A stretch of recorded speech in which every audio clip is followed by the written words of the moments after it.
Well, I want to thank everybody who came here, as well as everybody who's online, either on StreamYard or on Facebook. I'm not for sure I know who all's on, but we do know the people that want to say something, the ones that are on StreamYard. And so it kind of helps me.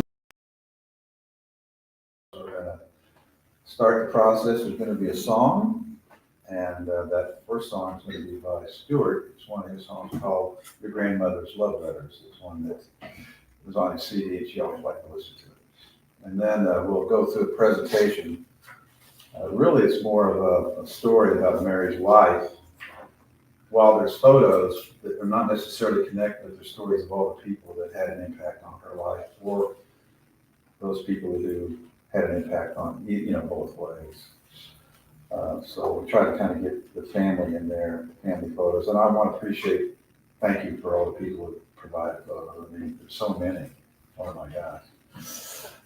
And then we'll hear another song, this time by Rachel, by Over the Rainbow, which is a song that Mom really loved. She was a big Judy Garland fan, so we'll hear that.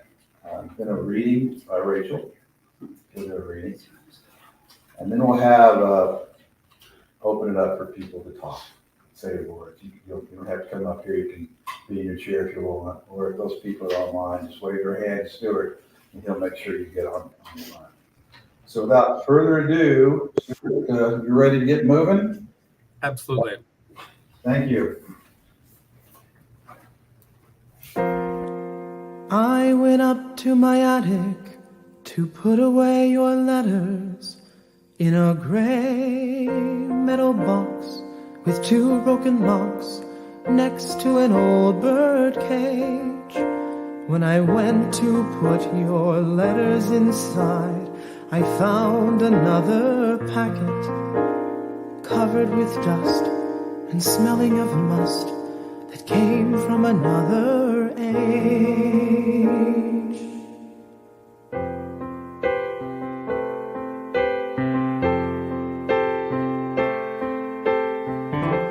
My grandmother's love letters held in her trembling hand when she was 17. They were a world to her, they were her youth, they made her whisper low. 77 years ago. My grandmother's love letters, so firmly in her grasp, she'd read one line and gasp. That means she breathed the air. I'm guessing we're having technical difficulties on the and there in Grand Junction. Is that right? Hold on a second. All right, now I can hear you. No, I can't. Thank you, Stuart. We're going to try again, okay? No problemo. Are we good to go? Yeah. Okay. So you're going to have to watch it off her little computer. I'm sorry about that. Since we don't have a cable, we'll get there.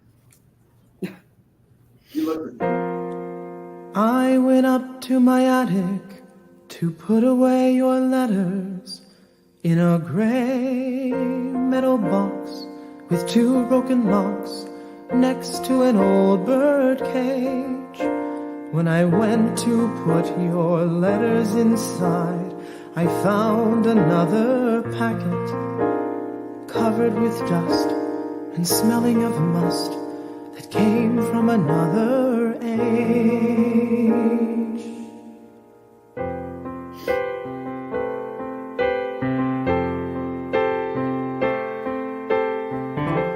My grandmother's love letters held in her trembling hand when she was 17. They were a world to her, they were her youth, they made her whisper low. 77 years ago. My grandmother's love letters letters so firmly in her grasp. She'd read one line and gasp. That means she breathed the air of long ago.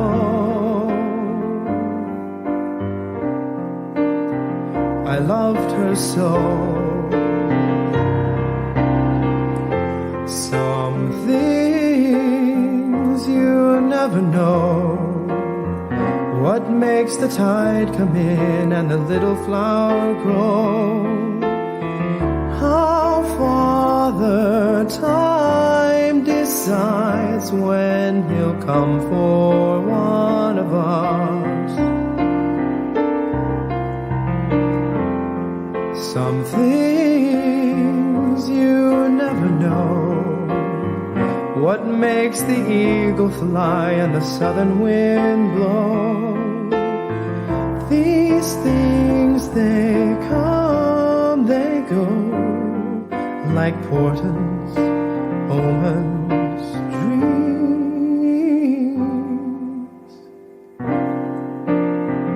You never know.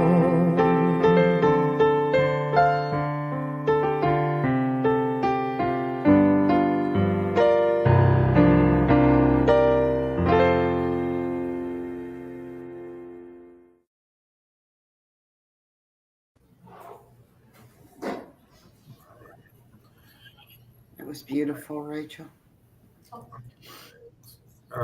We're going to go ahead and move on to the slideshow. Is that all right? Yes. Okay.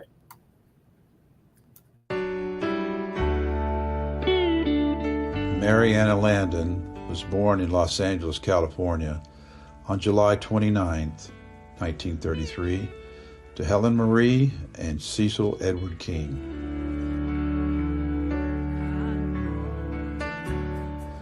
Helen was the daughter of Harry and Mary Ryabka.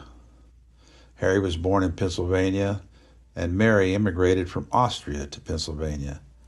They were married in Carnegie, Pennsylvania, and had 4 children: Helen, Anna, Mike, and Rusty.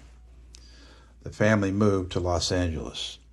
Since Helen moved frequently following her Navy husbands, first Cecil Gunner King, and after they divorced, Gerald Mack McCarnan, Maryanna was raised by the family members. At first, Maryanna stayed with grandparents, Harry and Mary, who were raised in the Greek Orthodox Church. However, there was no Greek Orthodox church near their home, so they attended a local Catholic church. Maryanna was a student at that church's school. She didn't have many nice things to say about her time at the Catholic school. She did love singing in the choir and being with friends. She made friends with a young Hispanic girl, and they would take adventures around the area, taking in the local cinema when they could. Only occasionally would Mary comment on how strict and mean the nuns could be. Gerald would later adopt Maryanna. It was common practice in the day to give children nicknames. Because of Mary's lanky physique and her love of peanuts, she became known as Peanuts. Years later, Helen would give her granddaughter Rachel the nickname Scissor Britches, but we will return to that story of kids and grandkids later. When she became a teen, her grandparents arranged for her to live with her Uncle Mikey Ryabka, who already had 5 children, 2 girls and 3 boys. It seemed to work out for a while. Being around her cousins was good for her. She was also attending a public high school, which she so enjoyed. From time to time, she would also visit and live with her Aunt Anna and Uncle Howard, and their son Bobby, who was about the same age as Maryanna. She and Bobby were the best of friends and stayed in touch throughout their lives. When Maryanna was in junior high school, her parents decided to move her to live with Mac's mother, Edith McCarnan, in Carthage, Missouri. This was quite a change, and she didn't like the move or living in Carthage. Her relationship with her grandmother was probably rocky. The day after she graduated high school, her grandmother took her to the local YMCA and dropped her off, telling her she was an adult now. She took a position as a switchboard operator at Joplin, Missouri, and moved into an apartment with a young lady named Merle. Merle had a boyfriend named Bill Landon, and she soon introduced Maryanna to Bill's younger brother, Ralph. They hit it off and ultimately ran off to Las Vegas to get married. Ralph was 21 and Maryanna was 20. In those days, you had to have a parent's permission to get married if you were under 21. Ralph joined the Marines, and Maryanna was pregnant when they moved to Corona, California, near the Marine base. Ralph was shipped out to Japan and Korea, and he did not see his son Wayne for a year. During this time, Maryanna and Wayne lived with Aunt Anna and Uncle Howard. When Ralph left the Marines, they moved to Missouri to be near his parents and siblings. Uncle Bill found Ralph a job as a welder at a shop in Joplin, several miles from their parents' home near Tiff City. Mary and Wayne were often alone and without transportation, so they would walk a mile or so to Grandma Ruby and Grandpa William Landon's place. It was there that Maryanna started to learn about the Landon clan and family. They were hardworking, honest, God-fearing, loving people, and the family was tight. Ralph's siblings, Buford, Bill, Mary, Delora, Harmon, Wanda, Carl, were all loving and kind and helpful. With the exception of Carl, who was still a young teen, all the siblings had families.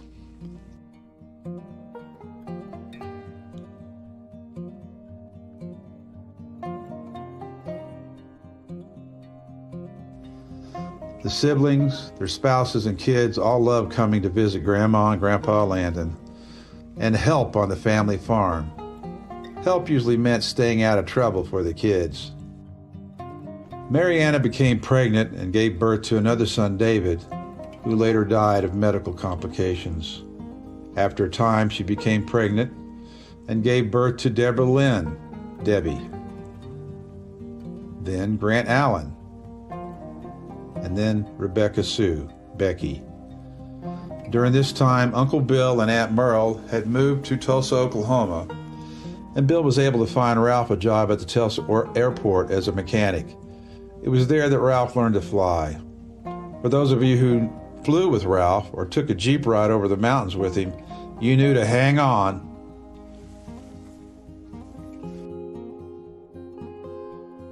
Maryanna and Ralph moved to Catoosa, Oklahoma, and purchased their first home on the GI Bill.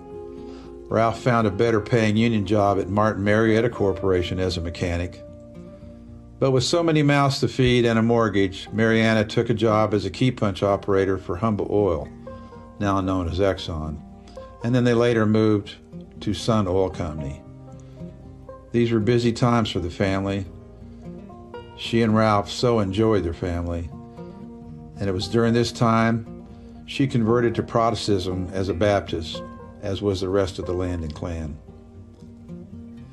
Maryanna and Ralph were so proud and caring of their children, and all of the family looked forward to their annual 2-week vacation.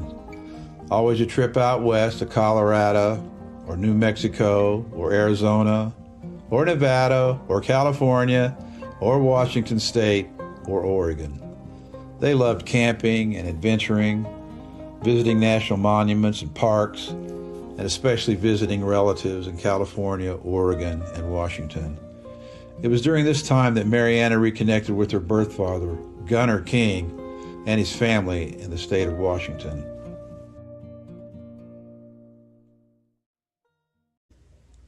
Her kids loved to listen. And here's part 2. All right. Part 2.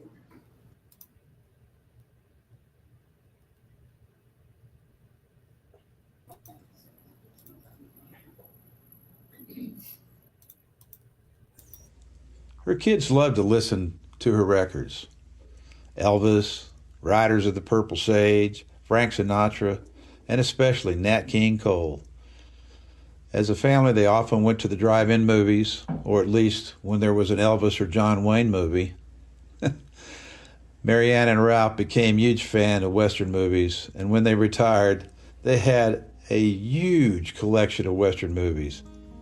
Most of them were John Wayne. After graduating from Catoosa High School, Wayne went to the University of Oklahoma and soon married Gloria Jean Sappington. They had been schoolmates at Catoosa High School. Soon after, Maryanna, Ralph, Debbie, Grant, and Becky moved to Denver. Maryanna and Ralph loved the West and just wanted to move there. They were also hopeful that a change in climate would reduce the number of debilitating migraine headaches that Maryanna was having. Ralph found a job as a welder at Coors, and Maryanna found a job with an independent family-owned oil and gas firm, Forest Oil, in Denver. Debbie went off to college at Colorado State, and Becky and Grant remained at high school. Life was good, but Ralph and Mary wanted out of the big city. Ralph found a job at the Bureau of Reclamation at Lake Rudai, which is located near the town of Elgevale, about halfway between Aspen and Glenwood Springs, Colorado. Grant had joined the Army, and Debbie returned to the area and soon married Bill Rice, who worked at one of the local coal mines. Becky soon married and moved to Oregon with her husband, Gary Thielen. And then after Grant left the service, he came to Texas to live with Gloria and Wayne, where he found a job as an offshore operator and mechanic. Mary was an avid reader, and she loved to journal. Along with journaling, she enjoyed writing and sending letters and postcards and photo keepsakes to family members. She also enjoyed riding horses and hiking and camping and anything with her husband, Ralph. Her favorite music was country, like Willie Nelson and Garth Brooks, and gospel and hymns. Mary enjoyed wearing her favorite outfits, jewelry, and hats when she went to church or out to eat or just out on an afternoon drive. Her favorite colors were actually all the colors, although she had a special joy for pink and red. And of course, she always wanted to stop for ice cream, especially chocolate, with maybe some peanut sprinkles on top. Mary was also known for her loving and caring disposition, her love of life and family and her dogs, and her fabulous cooking. Mary worked at the local Rocky Mountain School for a while and then became a court clerk at Aspen. It was during that time that she met Ted Bundy while he was incarcerated at the Aspen jail, and where he had also escaped. With all the kids out of the house, Maryanna and Ralph moved to Glenwood Springs, and she went to work in the court system there. Ralph and Maryanna were constantly on the go, riding horses, hiking, camping, and just enjoying their time together. Friends and family often visited. Maryanna saw her grandchildren start to arrive. All told, she and Ralph had 11 grandchildren: Stuart David Landon, Rachel Elizabeth Landon, Eric Rice, David Rice, Tyler Rice, Troy Rice, Peter Landon, Shannon Landon, Casey Conley, and Allison Campbell. She was so welcoming of the spouses and the significant others: Gloria Landon, Julie Landon, Bill Rice, Gary Thielen, Cheryl Landon, Chris Gibson, Dan McGregor, Leanne Conley, Claudia Danielle Wethall, Chelsea Valenia, and Caitlin Rice, and Kelsey Rice. She saw 6 great-grandchildren join the family: Aiden Rice, Olivia, Leandra Wethall Landon, Arabella Cassandra Wethall Landon, Wesley Eugene Rice, Reeve Alec Valenia Appa, James Ryan Landon, Cade Conley, Campbell Conley, and Jaden Campbell. After retirement, Maryanna and Ralph moved to Grand Junction. Finally, they found that perfect place nestled between the Grand Mesa and Mount Garfield, amongst the fruit farms along the Colorado River and mountains. The local called the area East Orchard Mesa. It's located about halfway between the town of Clifton and Palisade. Maryanna and Ralph kept going on their adventures, but now with their dogs. But they often had company as both Becky and Grant moved to the area. The rest of the clan and friends often came to visit. Ralph passed away a couple of years ago and is buried at the Colorado Veterans Cemetery. Maryanna missed him so, and not a day went by when she didn't talk about her love and that she knew he was sitting on a cloud watching over her and waiting. After Ralph's death, Maryanna struggled with more medical issues caused from her frequent falls. She was in and out of hospitals for 2 years and just started to get back on being on her own in an assisted living home in Pennsylvania near Wayne and Gloria. But she badly wanted to return to Colorado and the memories it held. She returned to Grand Junction and was living with Becky when she fell ill from a colon infection. The antibiotics rid her of the infection, but it impacted her mentally. She never fully recovered and could no longer walk. She moved into another facility, and Grant and Becky were often there to watch over her. She succumbed to her illness on July 18, 2023, in Grand Junction, Colorado. She will be laid to rest next to Ralph.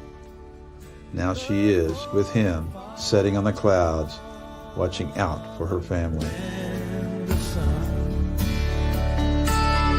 Go to haven a shout, love for the Father and the Son.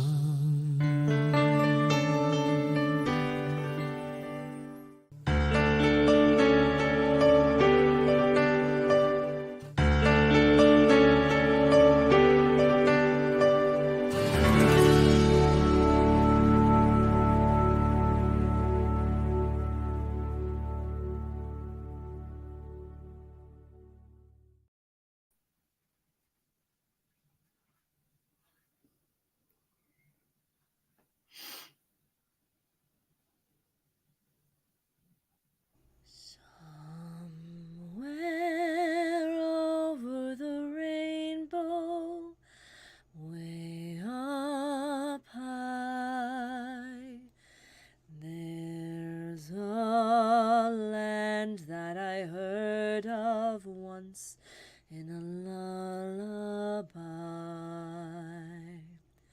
Somewhere over the rainbow, skies are blue, and the dreams that you dare to dream really do come true.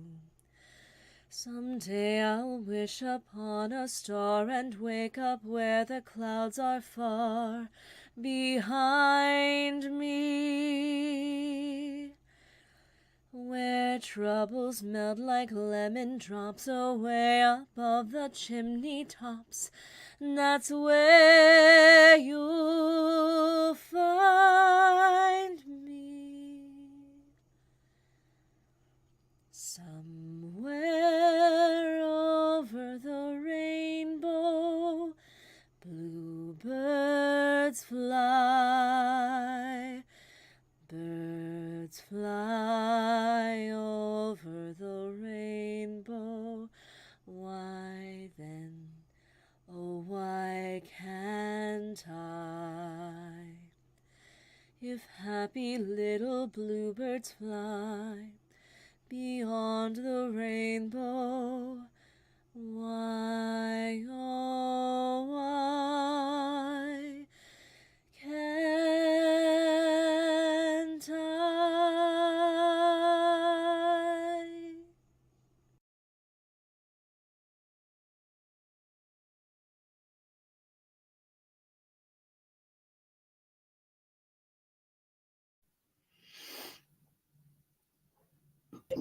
Thing. Rachel? Oh, no, Got it. I think so. Okay. Oh, yeah. Want to turn this back around?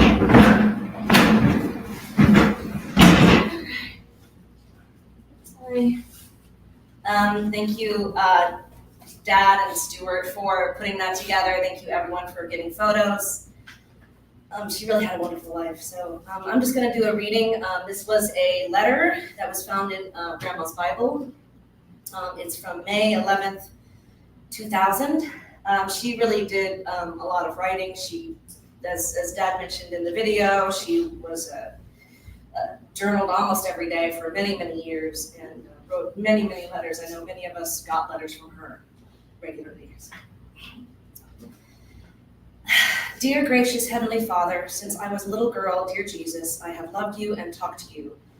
You know me and love me even before others knew I existed. You were the father I never had, the family I prayed about having, my comforter and my friend. When I needed you, you were always there for me. You then answered my prayer and gave me a wonderful family of my own, and you have always watched over and taken care of us. I am so unworthy of your wonderful goodness to me. I ask forgiveness for all the times when I failed you. I would not be here in this place, but for you, my Lord, the bright morning star, my salvation. When I stumble, you pick me up. I can never praise you enough for what you've done in my life. I can only say thank you, Father, for choosing me. Your child, Maryanna. I just want to say that Grandma was a very pious person, and the one thing that I probably disagree with is she was a very humble person too. She talks about being unworthy here. She was a very worthy person. I know God knows that. I know that you all know that. And she did nothing but give to her family and take care of them. So, sorry, Grandma, I'm just going to disagree with you on that one. But if anybody would like to say something about Maryanna, please feel free. This is, and I know online too, Stuart is, if anybody wants to raise their hand to say something, you can do so online, or if you'd like to come up here, you certainly can. Why don't we, somebody here, since you've already got it configured to show that, I don't know if anybody had anything that they'd like to say here. Yeah. Anybody? You can move to. Stuart, do we have anyone online who'd like to say something? There we go. Let's go put PG up there.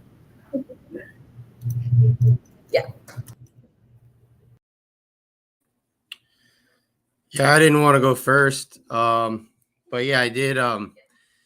Like everybody said, grandma's letters, that's something that I had remembered. I assume that Rachel was reading the letter and it was in cursive. And I used to, I took cursive in school, and I used to get her letters and think like, gosh, I can't even read this thing.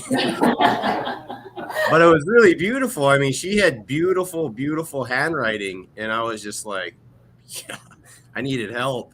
And I don't think they teach that in school anymore. I was asking my kids the other day, and I really I don't think they teach that. So, and I was thinking more about Grandma the last few days, and I think like there's a lot of things that we're losing with her, that like the skills that she had that they just don't teach. And I don't even think today's grandparents have, right? Like, I mean, as her generation is leaving the world, I mean, Grandma used to make things and put them in cans that were better than any food that I've ever tasted, right? And I remember going down to that red barn where my dad lives now, and like finding stuff in there, and she was like, some of it was her secrets, right? And she would bust out some jelly or something that was just amazing.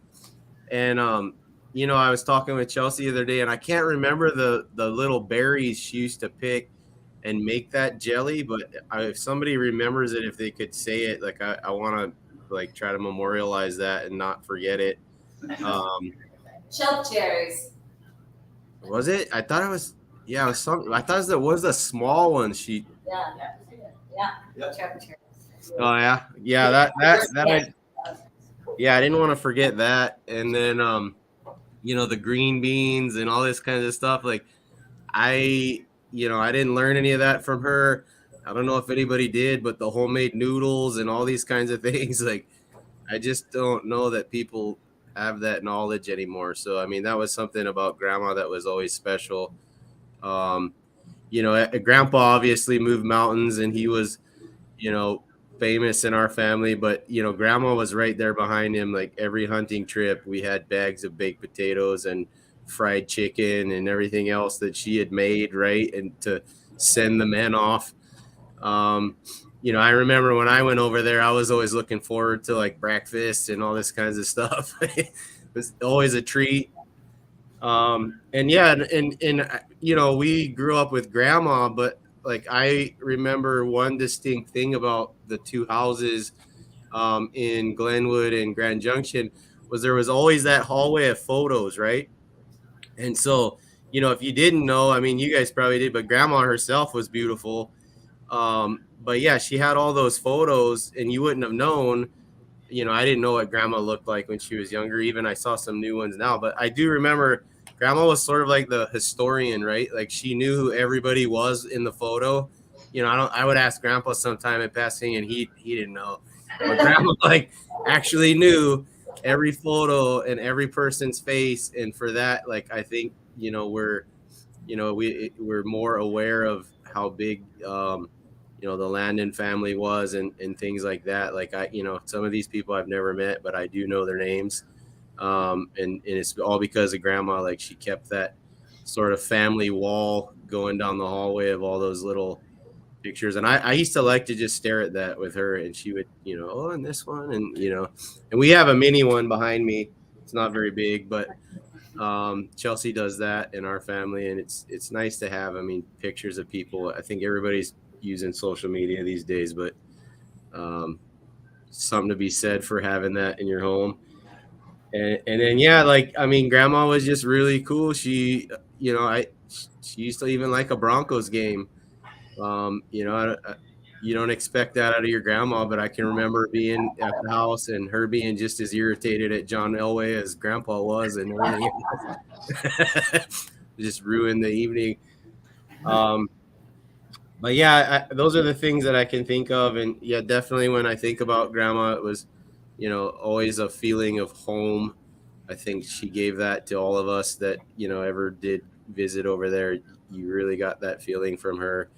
You know, grandma could also keep a secret. I remember like the few times that I did get alone anywhere with grandma, she would ask like hard hitting questions, but I don't think she ever like told anybody anything about that. And like, you know, even to this day, I can remember the first time that Chelsea and we took Reeve up to Colorado, and I remember at some point in time, she's like, well, are you going to get married? You know, she was always probing for that kind of stuff, but yeah, never really in front of anybody. And yeah, like Uncle Wayne said, when she fell that last time, you know, the last conversation, like when I really did mourn grandma, was she kind of told me that she was just ready to go, and it was super hard for me to hear that. But I did kind of take it and you know, just have to deal with it and understand it, because I knew that she knew where she was going and just wanted to get there and was kind of tired. So yeah, I think this is more of a celebration. And all you guys look great. I wish I was there. Yeah. Full beards. I didn't know Uncle Bill worked in a coal mine. That is awesome. But yeah, I love you all, and I just really appreciate grandma's presence in my life, and I appreciate getting to talk to everybody. Thanks, PJ. Love you. PJ. Well, I want to say a few things. Sure. I can. I don't have to stand up. Oh, Can I just sit here? Oh, yeah. PJ got to sit down. No, I had to write it down because I'll probably get emotional. So, Mom. I can't even read the first word. Oh. That's all right. As everyone said, Mom was such a loving, caring person, except, as you guys all know, when she needed her hormone shots. Because, if you guys don't know, and I was telling Caitlin that, and back in the 60s, after she had Becky, she had to have a hysterectomy, and they gave you hormone shots, so you would be, I guess, normal. I don't know. But we would joke as kids and would go, "Oh, Mom needs her shot," because she would just get kind of hateful. I don't know where all that comes from, because I'm just the nicest person. You could ask my children, right?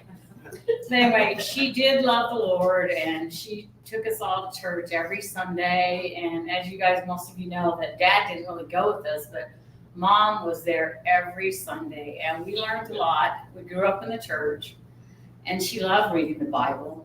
And she was such an emotional, but she was also religious, but she always had good thoughts for everybody, and I just love that about her. She taught Becky and I how to cook because when she was working, she would make recipes, or she would say, okay, tonight we're having spaghetti, so you and Becky have to start, so we would have to start the meals when we lived in, I think that was in Claremore, wasn't it, Becky? But we used to start the meals, and that's how we kind of learned how to cook. And yes, PJ, I know how to make those green beans. So ask my children. So anyway. And I know how to make homemade noodles that you have to stick all over the house because you have to put them on the chair. Yeah, you have to put them all over the chair. It's been a long time, but I used to make those. And then I miss her pies, the chocolate pies, banana pies, the lemon pies. And what is it that we love? The leftover crust that she made, the cinnamon and butter and sugar, and no one knows what those are called, but they are the best things. And Grant and I joke, and you go buy the pie crust and make them. That's all you do. You don't buy pies. You just make the cinnamon and the sugar and the butter. Oh my gosh, those were so good. And then the other thing was, she was the matriarch of the family, as PJ kind of alluded to, that she kind of kept track of everybody, all the Landon family, all Dad's brothers and sisters, what they were doing and what our family was doing. If I wanted to know how Wayne was doing or how Grant was doing or Becky, I could just call Mom and she would tell us. And she would also tell us, like PJ and Shannon, what you guys were doing, she knew everything. And I kind of feel bad because I don't know if anybody's doing it except maybe Jeannie. She kind of keeps track of everybody a little bit. But it's kind of something that she always did. And I do miss that too. And then the other thing is, like you said, she always wrote letters. Like, she wrote letters, I know, a lot to Stuart and Rachel because they would probably write them back. I mean, my kids, no, I don't know that any of my kids ever wrote Grandma a letter. But she always sent, remember Valentine's, on Valentine's Day, she would make little envelopes for all the grandkids of Valentine's and send them to everybody. And there were so many times that she would send me inspirational letters or cards or books or videos.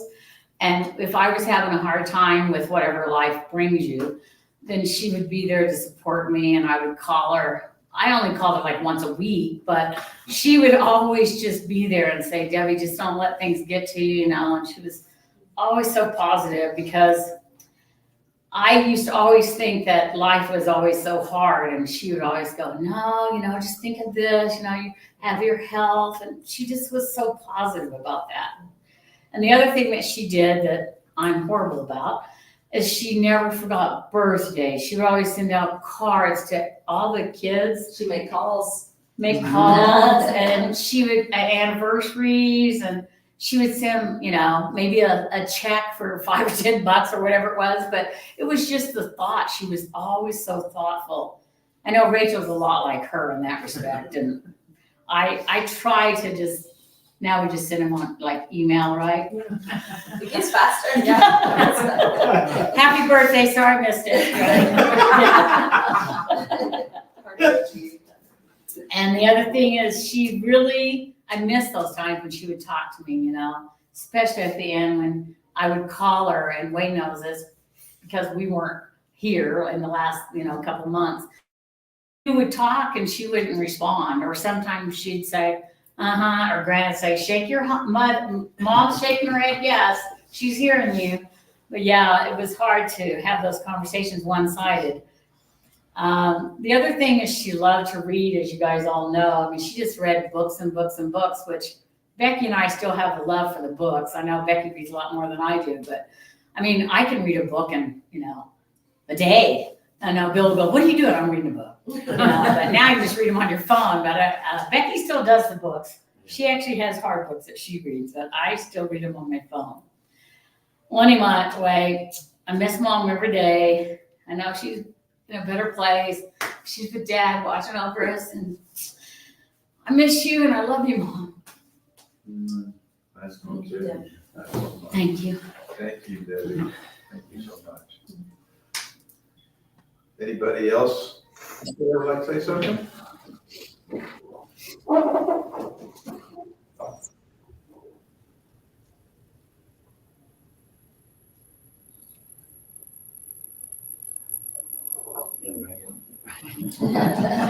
Who's out there? Get me lying out all the time. Yeah. And remember when we would go over to the house? And I remember this one time that Bill and I went over there, and I didn't even know if we had the kids with us. This is later when she lived in Junction. And you would go over there and she would feed you like an army. She goes, okay, we'll have some leftover spaghetti. And then I have a roast over here. And there was enough food for an army. But she always had tons of food. Right? Always.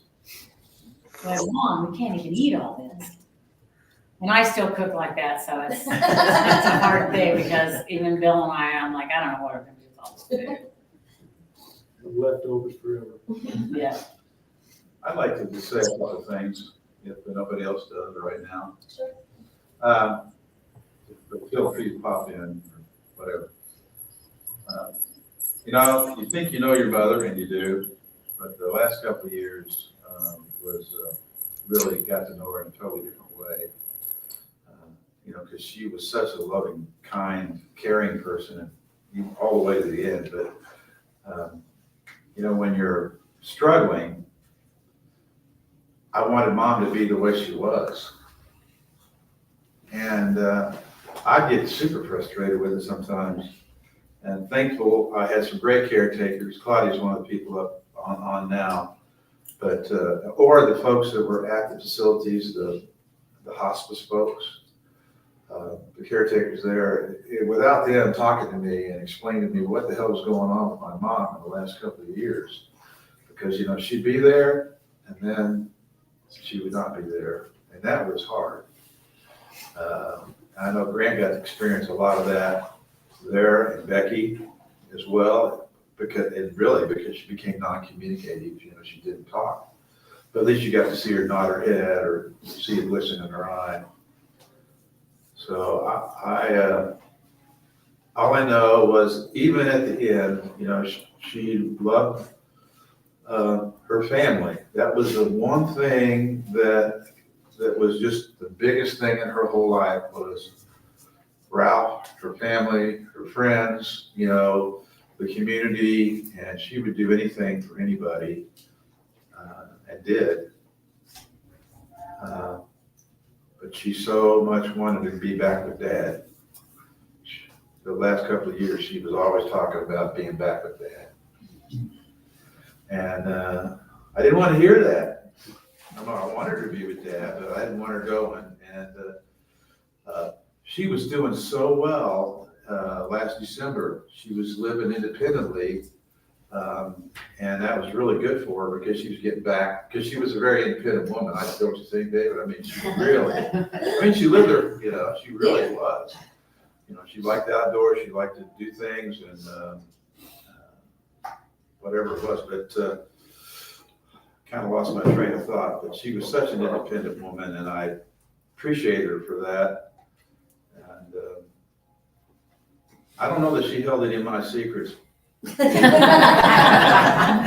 I think if I had any, she would have blurted them out, and certainly would have told Dad, who would have taken care of business. But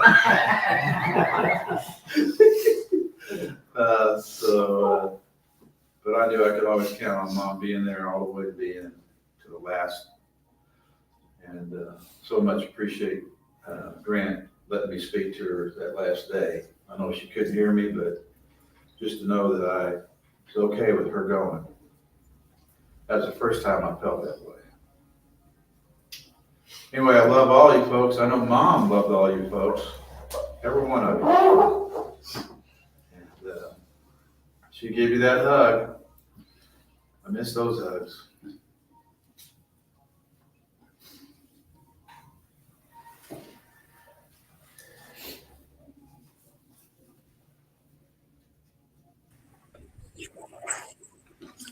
we got to end it on a positive. I remember one other thing. Do you remember being on the phone with Grandpa and then Grandma had the phone in the kitchen and you thought that she passed the phone, but really Grandpa picked up the other phone? I used to watch this when other people talked to her. She would be on the phone in the kitchen, and as soon as something like Grandpa would not know what's going on, all of a sudden she's like, "Oh, in the background," like, just fire up again, start talking, and like I used to think it was funny. Like he'd peek around the corner, and she's she still got the phone. Yeah, I remember that. I used to laugh about that. Like I remember she, her being on the line while I was talking to Grandpa, but I remember actually being in the house and watching them on the two phones talking to other people. Yeah, they were characters. I want to share how Grandma gave me the love of animals, which is, if you guys all know, if you knew her, you knew she loved her animals. She had her cats and her dogs.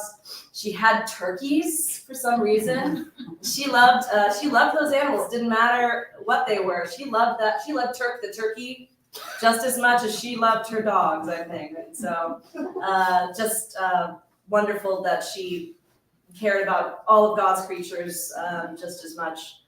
And I do appreciate that, because I like my animals sometimes more than I like people. But I think I got that from her for sure.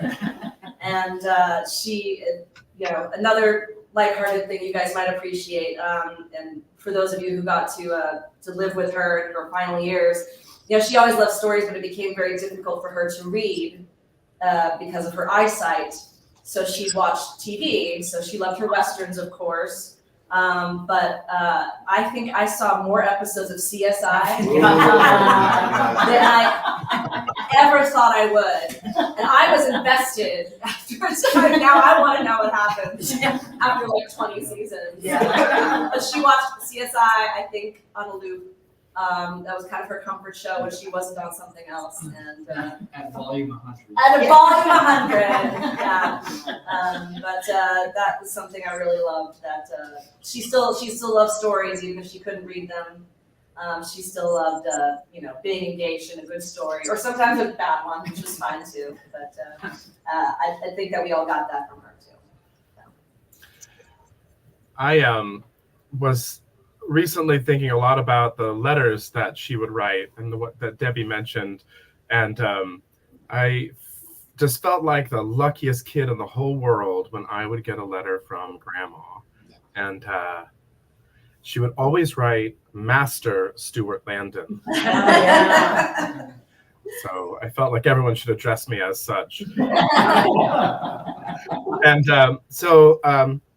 later on in life with her arthritis, she was really struggling with writing, and she was always so apologetic every time that she chatted with me, because she would say, "I'm sorry, I can't write you back. I just can't really write anymore."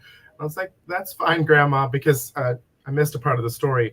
In the last decade or so, every time I would travel, I would get a postcard from wherever I was, and I would send it to Grandma. I usually would also send one to my parents and maybe Rachel if she was living somewhere else. But I always sent it to Grandma. And this past summer, I was in New York City, and I passed by a bodega that had a big display of postcards out front. And I thought to myself, I grabbed one, and at first I was a little sad because I didn't have Grandma to send it to. But I think that what she's done is she's left, every time I say a postcard now, I get to think of her. And I love that. Oh, yeah.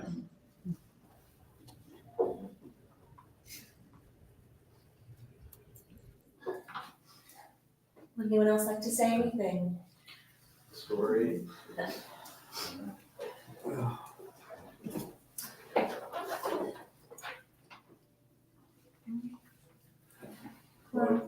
Go ahead, Dad. Yeah, I really can't thank all of you enough for the love you gave Mom and for coming and celebrating her life with us.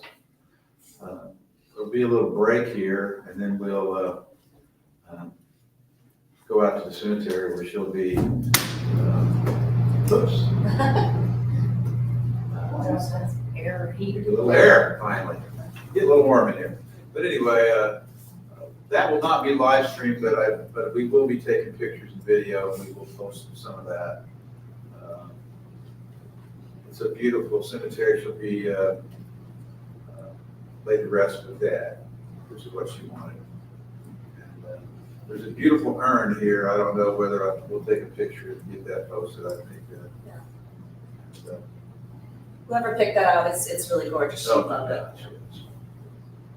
And then the other thing was, we've got a book here for all the people that were here on site, but maybe Stuart, you could collect people that were online. I don't know that on the Facebook site, we'll know, but it'd be nice for me to fill out the book with the rest of the folks that participated in the celebration of life. We Yeah, could, we put Kelsey and Troy via Zoom. Virtual. Oh, virtual? Is that what we did? Well, maybe they're on Facebook, I don't know. I don't know which way they are right now. Yeah, we posted them on there. Kate did. So they run the book.